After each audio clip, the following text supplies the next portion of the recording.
महेंद्र मिश्र जी, बिहार से। गुरुदेव, आपके चरणों में कोटि कोटि प्रणाम। श्रीमान, मैं जिला न्यायालय में जज के पद पर पदस्थापित हूँ। रोज सुबह भगवान की पूजा के समय ईश्वर से प्रार्थना करता हूँ कि प्रभु आज मुझसे या मेरे किसी आदेश से किसी के साथ कोई अन्याय ना हो, परंतु न्यायिक प्रक्रिया के कारण कभी कभी कुछ दोषी दोष मुक्त हो जाते हैं जिनके विरुद्ध पर्याप्त साक्ष्य नहीं होते, तथा ये प्रतीत होता है कि वो दोषी हैं, परंतु साक्ष्य की कमी के वजह उसमें आपका दोष नहीं है। जो वकील आपके सामने पेश करते हैं उसी के अनुसार आपका न्याय बनता है, तो उसमें फिर दोषी वकील होते हैं, क्योंकि उन्हीं के साक्ष्य के अनुसार हो सकता है निर्दोष को दंड देना पड़े और दोषी को मुक्त करना पड़े। यद्यपि वकील का बहुत बड़ा इसमें रोल है। अगर वो पैसा गलत ले करके और दोषी को ऐसे साक्ष्य देते जिससे मुक्त करना पड़ता है और निर्दोष को दंड देना पड़ता है, उसके आगे आप कर नहीं सकते, क्योंकि साक्ष्य है। आप भी तो कानून से बंधे हुए हैं ना, तो अब उसमें स्वतंत्र थोड़े हैं कि आप कानून के सूत्रों का उल्लंघन करके माफ कर दें, ऐसा तो नहीं हो सकता। तो अगर जान भी रहे हैं, आपकी दृष्टि भी कह रही है, अंतरात्मा भी कह रही है, तो आप उस समय भगवान से प्रार्थना ही कर सकते हैं, कुछ और उपाय नहीं कर सकते, क्योंकि साक्ष्य आपके सामने उपस्थित हैं। तो आपको उन्हीं के अनुसार न्याय देना पड़ेगा। इसीलिए प्राय जब वकील जन आते हैं तो उनसे यही प्रार्थना करते हैं। कई ऐसे वकील जो धर्मात्मा स्वभाव के हैं और कहते हैं हमसे त्रुटि हो गई है, तो हम कहते हैं भले अर्थ अपनी तरफ से लगाना पड़े, आप अर्थ ना लेना और किसी निर्दोष को बचा लेना, तो जो तुमसे त्रुटि हो गई भगवान क्षमा कर देंगे। और इसमें आप ऐसे रहिएगा भगवान की शरण में।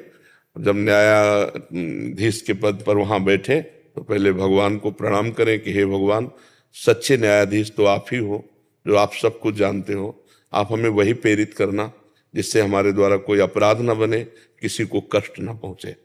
और फिर साक्ष्य जो हैं उनके अनुसार न्याय आपका करना बनता है। फिर वो जो अगर ऐसा कुछ हुआ भी है तो वो भोगेंगे जो आपको साक्ष्य प्रस्तुत कर रहे हैं। आप तो उनके अनुसार न्याय कर रहे हैं, और भगवान को साथ रखना हृदय से, तो बच जाओगे। और अगर कभी ऐसा संयोग मिले कि प्रलोभन या भय से आपको अपना सत्य न्याय बदलना पड़े, तो चाहे इस्तीफा देना पड़े, लेकिन अधर्म आचरण न करे, तो जीवन सुख और शांति में बना रहेगा। क्योंकि धर्म पूर्वक चलने वाले में एक बल होता है, और अधर्म चलने वाला अशांति, चिंता, उद्वेग, इनसे उसका भरपूर जीवन हो जाएगा। आप 5,000 रुपये अगर अपने धर्म से कमाए हुए परिवार में लगाओगे ना, तो बहुत सुख शांति, बहुत आनंद रहेगा। और 50 लाख रुपए की वस्तु ले जाओगे ना, वो आपके हृदय में अशांति पैदा करने वाले वहां नाटक शुरू हो जाएंगे, और इतने अशांत हो जाएंगे कि रुपये रुपया रह जाएगा और शांति नहीं रह जाएगी। जो बल्ब अपनी सीमा से ज्यादा प्रकाश देने लगे तो भय का कारण है कि वो बहुत जल्दी फ्यूज होने वाला है।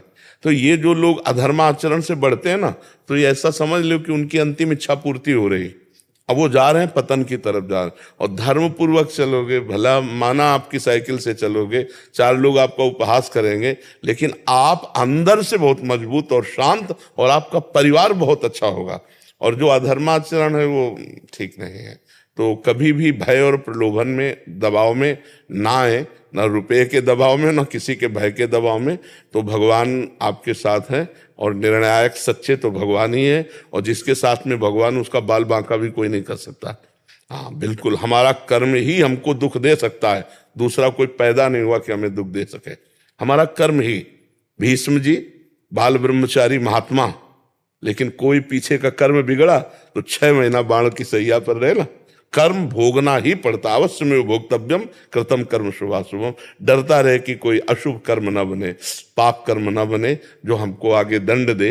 इसलिए भगवान को साथ रखे तो वो बुद्धि शुद्ध रखेंगे। नाम जप करना, भगवान को साथ रखना है। अगर हम नाम जप कर रहे हैं तो भगवान हमारी बुद्धि को शुद्ध रखेंगे। और शुद्ध बुद्धि है मतलब ड्राइवर ठीक है, ड्राइवर ठीक है मतलब मार्ग से ही चला जाएगा, ठोकेगा नहीं कहीं। अगर ड्राइवर अशुद्ध है, बुद्धि अशुद्ध है, कहीं ना कहीं फंसा देगी। इसलिए नाम जप करते रहिए, भगवान के आश्रित रहिए, और जो साक्ष्य आपको मिल रहे हैं कड़ी नजर से, सूक्ष्म नजर से देखते रहिए और फिर निर्णय करते रहिए। भाई महाराज, रोज जैसे पूजा करते हैं तो रोज भगवान से प्रार्थना करते हैं कोई गलत निर्णय ना हो। बिल्कुल बिल्कुल, उसी का फल है कि आप सत्संग में आए हैं। हाँ, उसी फल। हाँ जी, जब द्रवै दीन दयालु राघो तो साधु संगत पाइए। भगवान जब कृपा करते हैं तो क्या देते हैं? संत समागम। उमा संत समागम सम न लाभ कछु आन, भगवान शंकर कह रहे। संत अगर मिल गए तो इससे बड़ा कोई लाभ नहीं है। सुत दाराधन लक्ष्मी पापी के घर होए, संत समागम हरि कथा तुलसी दुर्लभ दोए। भगवान के प्रेमी संतों का संग मिलना और भगवान की लीला कथा सुनने में रुचि होना, ये दुर्लभ बात है। और वकालत करते जी। हाँ, तो जज और वकील तो वकालत में बस ये ध्यान रखे कि हाँ, दोषी पुरुष की अगर जान जाए कि ये दोषी पुरुष है तो चाहे जितना रुपया दे उसकी वकालत ना करे, ये बात ध्यान रखो। पर अगर दोषी को आप जिता रहे हैं और उसका पैसा ले रहे तो घर में वो हानि पैदा करेगा, तो इसलिए बचते रहना। दोषी जो समझ में आ जाए, वैसे समझ में तो आ ही जाता है, नहीं आ जाता है? हाँ, जहां आदमी बातचीत करता है ना तो बातचीत से समझ में आ जाता है। जैसे दोषी आदमी बात करेगा ना, वो अर्थ की प्रधानता बार बार आपको देगा कि सर आप जितना आप उसकी चिंता ना करें। और जो निर्दोष आदमी होगा ना, वो बार बार आपके सामने रखेगा कि हमसे गलती नहीं हुई है। वो मतलब उसकी नेत्रों में दृष्टि डाल करके फिर देखिए तो तराजू अंदर का बताएगा कि ये निर्दोष है। और वो जो दोषी होगा वो बात कहेगा मैं निर्दोष हूं। आप कौन दोषी बनकर के कौन मुकदमा देना चाहेगा? निर्दोष ही बल्कि चाहेगा। और वो बात करेगा बार बार कि सर आप आगे की चिंता मत करो। अब सर अगर उसमें फंस गए तो फिर वो दोष का भागी होगा। जैसे निर्णय इनका हुआ और पक्ष आपने जोर कर दिया और दोषी बच गया, तो फिर उसमें आप भी कर्ता, प्रेरक और अनुमोदन तीन को बराबर पाप का दंड मिलता है। कर्ता माने कत्ल करने वाला, और प्रेरक जिसने उस प्रेरणा की, अनुमोदन जिसने उसको सहयोग किया, सहयोग करने वाला, तीनों को बराबर होता है, चाहे उसे बचाना या फंसाना, पुण्य या पाप, तीनों को, कर्ता, प्रेरक, अनुमोदक, तीनों को बराबर दंड मिलता है हमारे भागवतिक विधान में। और शायद इस कानून में भी मिलता होगा कि आपने कत्ल की ही पूरी प्लानिंग बनाई, कत्ल उसने किया और सहयोग आपने दिया, तीनों को दंड मिलता है शायद, नहीं? हाँ, तो ऐसे हमारे भागवतिक विधान में भी है, कर्ता, प्रेरक और अनुमोदन, तीनों को दंड बराबर का मिलता है। इसलिए संभल करके खेले, क्योंकि रुपया तो आने जाने वाला है, लेकिन उसका जो कर्म बन जाएगा वो भोगना पड़ेगा, वो दंड जरूर देता है। इसलिए बहुत सावधान रहे, खूब नाम जप करता है। इसमें प्रकट में तो उस समय तो लगता है कि अभी अच्छा घर बन गया, अच्छा गाड़ी आ गई तो हम सुखी हैं, पर उसी गाड़ी में सब जलोगे। बंद गाड़ी और अब खुलने का इंतजाम नहीं है और गाड़ी में आग लग गई। जिसमें एसी चल रही थी, फिल्मी गाना बज रहे थे, बड़ी मस्ती से यात्रा कर रहे थे, वो ऐसी गाड़ी, उसी गाड़ी में जल जाओगे। वही गाड़ी ठुक करके पूरे परिवार को समाप्त कर देगी। अगर पाप बन गया तो वो किसी न किसी रूप में आपका नाश करेगा। ये हम बिल्कुल हजारों उदाहरण देखे हुए, एक दो नहीं।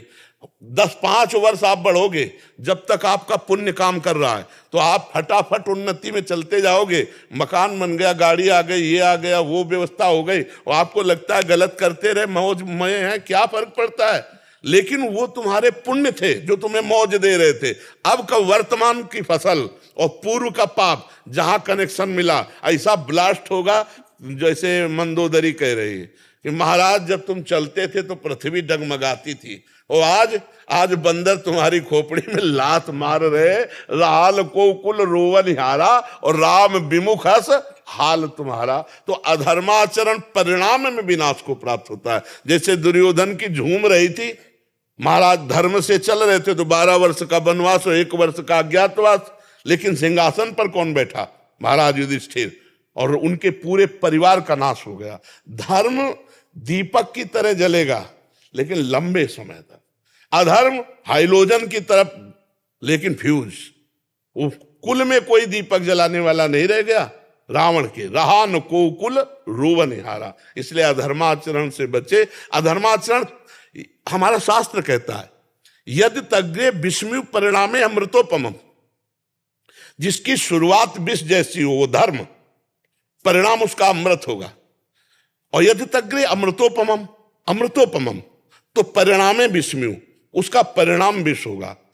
अधर्माचरण से लौकिक उन्नति, फिर लौकिक उन्नति बुद्धि को गिराती हुई चली जाती है। भाई भाई में क्लेश, पिता पुत्र में क्लेश, पति पत्नी में क्लेश, और सब सामग्री है, और हृदय जल रहा है, अशांत है, और फिर ऐसे दृश्य, ऐसी घटनाएं उपस्थित हो जाती है जिससे नाश हो जाता है। इसलिए सबसे प्रार्थना है, धर्म पूर्वक 100 रुपया अगर कमाओ, 100 रुपया मिले तो चिंता मत करो, ये 1 लाख से बढ़कर शांति देगा। और 1,00,000 रुपया धर्म के कमाए तो चिंता करो, कहीं ना कहीं करोड़ लेकर जाएगा और विनाश करेगा, वो आतंक फैलाएगा, वो हृदय में अशांति पैदा करेगा। बड़े बड़े ये माया के बड़े फंदे हैं। इसलिए धर्म से चलो, सत्य से चलो। कल का किया हुआ कर्म आज चैन से नहीं, और अगर आज का किया हुआ भी कर्म बिगड़ गया तो कल की भी चैन चली गई। इसलिए कल जो हमसे हो चुका है उसको हम आज संभाल सकते हैं भगवान का नाम जप करके, और आज हमारा कोई कर्म न गड़बड़ होने पावे, जिससे हमारा परिवार सुखी रहे और हम यहाँ भी सुखी रहे और परलोक में भी सुखी रहे।